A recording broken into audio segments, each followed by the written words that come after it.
The story of the Bajaj family and Bajaj Group is inseparable from the interwoven story of India itself. आज हम एक ऐसी company के बारे में बात करेंगे जो इंडिया के हर 3 में से एक घर का हिस्सा है, 1,30,000 लोगों का रोजगार है और 100 से ज्यादा कंट्रीज को इंडिया से एक्सपोर्ट करता है।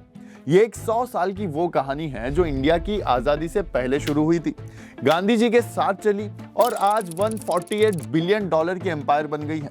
ये एक ऐसी एम्पायर है जो गांधी जी के 5वें बेटे ने बनाई, राहुल बजाज ने रोड्स पे उतारी, राजीव बजाज इसे ग्लोबली ले गए और संजीव बजाज अब AI में इन्वेस्ट कर रहे हैं। 100 साल, एक फैमिली और पूरा इंडिया।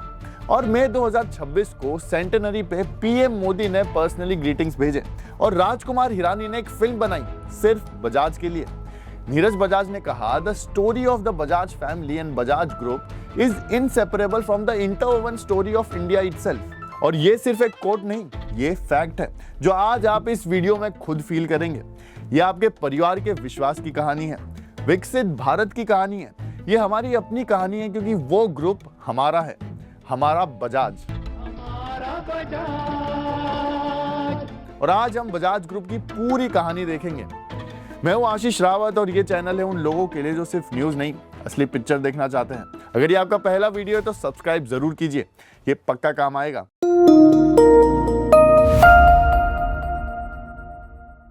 तो कहानी शुरू होती है 1926 में, एक ऐसा टाइम जब इंडिया ब्रिटिश रूल के नीचे था और उस वक्त मेड इन इंडिया के बारे में कोई सपने में भी सोच नहीं सकता था।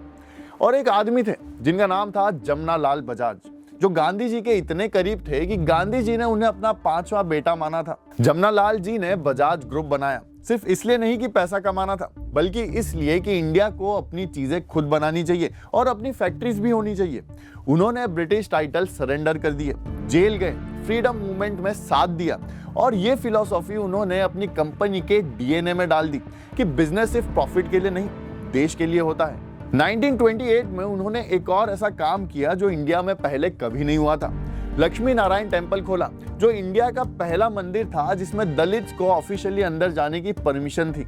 ये एक बिजनेसमैन की कहानी नहीं है, ये एक नेशन बिल्डर की कहानी है और यही फाउंडेशन है जिस पे बजाज ग्रुप का 100 साल का सफर खड़ा है। बजाज का एक सबसे स्मार्ट डिसीजन था कार मार्केट में ना जाना। जब टाटा मोटर्स ने 2008 में नैनो लॉन्च की तो बजाज भी सोच सकता था कि हम भी करते हैं, लेकिन राजीव बजाज ने क्लियरली मना कर दिया। और नैनो ने क्या प्रूव किया? टाटा ने उसे दुनिया की सबसे सस्ती कार बोल के मार्केट किया और इंडियन बायर्स ने उसे गरीब आदमी की गाड़ी समझा, इसलिए खरीदने से मना कर दिया। सेल्स कोलैप्स हुई और एक डेकेड में प्रोजेक्ट खत्म हो गया। बजाज ने तब क्यूट क्वाड्रीसाइकिल बनाई जो मोस्टली एक्सपोर्ट होती है, एक ऑटो रिक्शा का बेटर वर्जन और सेफर ऑल्टरनेटिव। और यही वह विजडम है जो बजाज को अलग करता है। कंपीट मत करो, नई कैटेगरी क्रिएट करो। बजाज ग्रुप की सक्सेस के पीछे एक नाम है जो इंडिया हमेशा याद रखेगा, मिस्टर राहुल बजाज।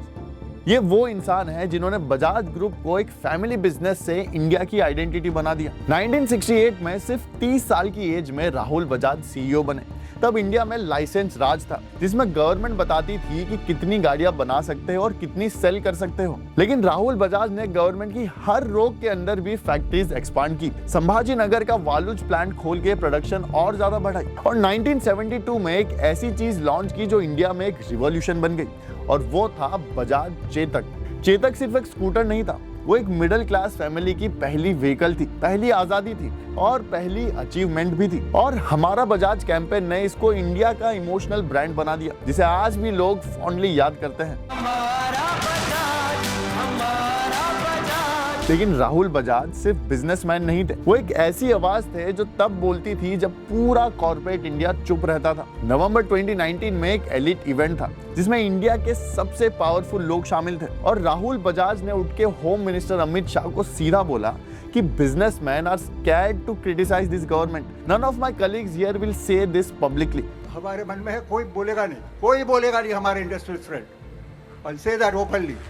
और फिर डायरेक्टली बोला कि यूपीए के टाइम ओपनली क्रिटिसाइज कर सकते थे, लेकिन अब डर लगता है। पूरे रूम में सन्नाटा छा गया। उस इवेंट में मुकेश अंबानी बैठे थे, सुनील भारती मित्तल बैठे थे, लेकिन सिर्फ राहुल बजाज खड़े थे। ये राहुल बजाज का कैरेक्टर था, ब्रांड से ज्यादा, बिजनेस से ज्यादा वो एक ऑनेस्ट इंसान थे जो सच बोलने से कभी नहीं डरते थे। जब पूरी दुनिया ईवी कार्स एंड बाइक्स बना रही थी तो बजाज ने 2024 में दुनिया की पहली सीएनजी मोटरसाइकिल लॉन्च की जिसका नाम था फ्रीडम 125, जिसमें 2 kg सीएनजी टैंक है, CO2 एमिशन 26% कम है, रनिंग कॉस्ट आधी है और पेट्रोल बैकअप भी है। ये एक जेन्युइन इनोवेशन है, लेकिन रियलिटी चेक बहुत हार्श आया। दिसंबर 2025 तक सेल्स 87% गिर गई, सिर्फ 515 यूनिट्स बिकी एक महीने में, और इसका रीजन बहुत रिलेटेबल था। इंडिया में सीएनजी स्टेशन सिर्फ 335 से 374 टाउन्स में, मतलब हाईवे पे निकलो तो सीएनजी कहाँ मिलेगा। बाइक इतनी भारी है कि परफॉर्मेंस 100 सीसी जैसी लगती है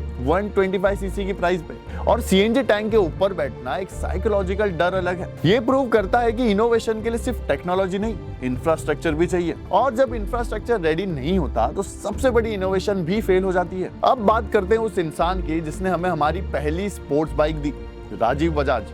इन्होंने वो किया जो जेन्युइनली बहुत डिफिकल्ट था, अपने फादर की लेगेसी को चैलेंज करना। जब 1990s में इंडिया लिबरलाइज हुआ और हीरो होंडा जैसी कंपनीज ने मोटरसाइकिल मार्केट कैप्चर करना शुरू किया तो बजाज का स्कूटर एम्पायर खत्म हो रहा था। एनालिस्ट कह रहे थे कि बजाज खत्म हो जाएगा। राजीव बजाज ने एक ब्रूटल डिसीजन लिया, अपने फादर राहुल बजाज की लेगेसी के अगेंस्ट जाके, कि स्कूटर बंद करो और मोटरसाइकिल पे फोकस करो। 2001 में बजाज पल्सर लॉन्च हुई, और ये सिर्फ एक बाइक नहीं थी, ये इंडिया के यंग जनरेशन की पहली एस्पिरेशनल व्हीकल थी। वो बाइक जिस पे बैठ के हम अपनी पहली डेट पे गए थे, वो बाइक जो कॉलेज कैंपस पे स्टेटस सिंबल थी। और इस स्टोरी में एक और चीज है जो जेन्युइनली इमोशनल है, बजाज चेतक की वापसी। 1972 में लॉन्च होके चेतक इंडिया की मिडिल क्लास की पहली आजादी बना था। हर गली में वो खटखट की आवाज थी। और फिर 2005 में जब मार्केट मोटरसाइकिल की तरफ शिफ्ट हुआ तो चेतक बंद हो गया और एक जनरेशन ने अपना जिगरी यार खो दिया। लेकिन राजीव बजाज ने चेतक को हमेशा के लिए बंद नहीं होने दिया। 2020 में चेतक इलेक्ट्रिक के रूप में वापस लाए, और इस बार सिर्फ स्कूटर नहीं, एक फुल्ली इलेक्ट्रिक व्हीकल के रूप में, जैसे एक पुराना दोस्त मॉडर्न होके वापस आया हो। बजाज ने अकूर्डी में 300 करोड़ की डेडिकेटेड ईवी फैसिलिटी बनाई है जो 5 लाख यूनिट्स एनुअली प्रोड्यूस कर सकती है, और आज Chetak EV 15,000 units per month से ज्यादा बिक रही है। ये सिर्फ एक प्रोडक्ट लॉन्च नहीं था, ये एक जनरेशन की नॉस्टैल्जिया को नए इंडिया के इलेक्ट्रिक फ्यूचर से कनेक्ट करना था, और ये सिर्फ बजाज कर सकता है क्योंकि सिर्फ बजाज के पास ही वो ट्रस्ट है। और 2025 में बजाज ने पीरियर मोबिलिटी एजी का बाय आउट किया जो केटीएम की पेरेंट कंपनी है। मतलब इंडिया की कंपनी ने यूरोप की प्रीमियम मोटरसाइकिल ब्रांड खरीद लिया, और ये प्रूव करता है कि इंडियन कंपनी सिर्फ लो कॉस्ट नहीं, प्रीमियम सेगमेंट में भी ग्लोबल प्लेयर्स बन सकती है। अब आते हैं इस कहानी के सबसे एक्साइटिंग पार्ट पे, संजीव बजाज और बजाज फिनसर्व का एआई रिवॉल्यूशन। जब राजीव बजाज बजाज ऑटो संभाल रहे थे, संजीव बजाज ने बजाज फिनसर्व और फाइनेंस संभाला, और उन्होंने एक ऐसी कंपनी बनाई जो इंडिया की सबसे ट्रस्टेड एनबीएफसी बन गई। बजाज फाइनेंस ने करोड़ों इंडियंस को पहली बार फॉर्मल क्रेडिट दिया। वो ईएमआई कार्ड जो आपकी मम्मी ने टीवी खरीदने के लिए लिया था, वो पर्सनल लोन जो आपके भाई ने स्टार्टअप के लिए लिया था, वो सब बजाज फाइनेंस था। और अब मई 2026 में संजीव बजाज ने फिनसर्व इंटेलिजेंस लॉन्च किया है। 2000 करोड़ का इन्वेस्टमेंट एआई और डीप टेक स्टार्टअप में किया, आईआईटी बॉम्बे के साथ पार्टनरशिप की, कस्टम स्मॉल लैंग्वेज मॉडल्स बनाए जो हिंदी और रीजनल लैंग्वेजेस में फाइनेंशियल एडवाइस देंगे, क्वांटम कंपाउंडिंग रिसर्च और साइबर सिक्योरिटी सॉल्यूशंस। ये सिर्फ इन्वेस्टमेंट नहीं, ये इंडिया को आईटी बैक ऑफिस से टेक्नोलॉजी क्रिएटर बनाने का सपना है। एक चीज है जो बजाज के बारे में बहुत कम लोग जानते हैं, बजाज ऑटो दुनिया की सबसे प्रॉफिटेबल ऑटोमोटिव कंपनी है, और ये एग्जैजरेशन नहीं है। जब इंडस्ट्री में एवरेज इबिटा मार्जिन 12% होती है, बजाज ऑटो कंसिस्टेंटली 20% से ज्यादा मार्जिन डिलीवर करता है। मतलब जब दूसरी कंपनी 100 रुपए में से 12 रुपए बचाती है तो बजाज 20 रुपए से ज्यादा बचाता है। ये इसलिए पॉसिबल है क्योंकि राजीव बजाज ने एक फिलॉसफी अडॉप्ट की है, वॉल्यूम नहीं वैल्यू। डिस्काउंट देके मार्केट शेयर मत लो, प्रीमियम ब्रांड बनो और अपनी प्राइस पे बेचो। और इसी फिलॉसफी की वजह से बजाज ऑटो दुनिया की पहली 2 व्हीलर कंपनी बनी जिसने 1 ट्रिलियन यानी 1 लाख करोड़ का मार्केट कैपिटलाइजेशन अचीव किया है। टाटा, मारुति, हीरो, इन सबसे पहले बजाज पहुंचा। ये वो कंपनी है जो दिखती कम है लेकिन कमाती ज्यादा है। तो मेरा ये सोचना है कि बजाज ग्रुप ने 100 सालों तक इसलिए सरवाइव नहीं किया क्योंकि उनके प्रोडक्ट्स अच्छे हैं, बल्कि इसलिए सरवाइव किया क्योंकि उन्होंने हर जनरेशन में रीइन्वेंट किया, हर क्राइसिस में पिवट किया और इंडिया के साथ ग्रो किया। जमनालाल जी ने आजादी में फाउंडेशन रखी, राहुल बजाज जी ने मिडिल क्लास को अपना पहला टू व्हीलर दिया, राजीव बजाज ने ग्लोबली compete करना सिखाया और संजीव बजाज अब इंडिया को AI सुपर पावर बनाने का काम शुरू कर रहे हैं। बजाज की असली ताकत ये नहीं कि वो हर कैटेगरी में बेस्ट है, बल्कि ये है कि जब भी इंडिया का फ्यूचर बदला, बजाज ने खुद को उस फ्यूचर के साथ बदल लिया। 1926 में स्वदेशी मूवमेंट, 1972 में मिडिल क्लास मोबिलिटी, 2001 में प्रीमियम बाइक्स, 2025 में ग्लोबल पे आउट और 2026 में AI। ये एक कंपनी नहीं है, ये एक लिविंग ऑर्गेनिज्म है जो इंडिया के साथ ब्रीथ करता है।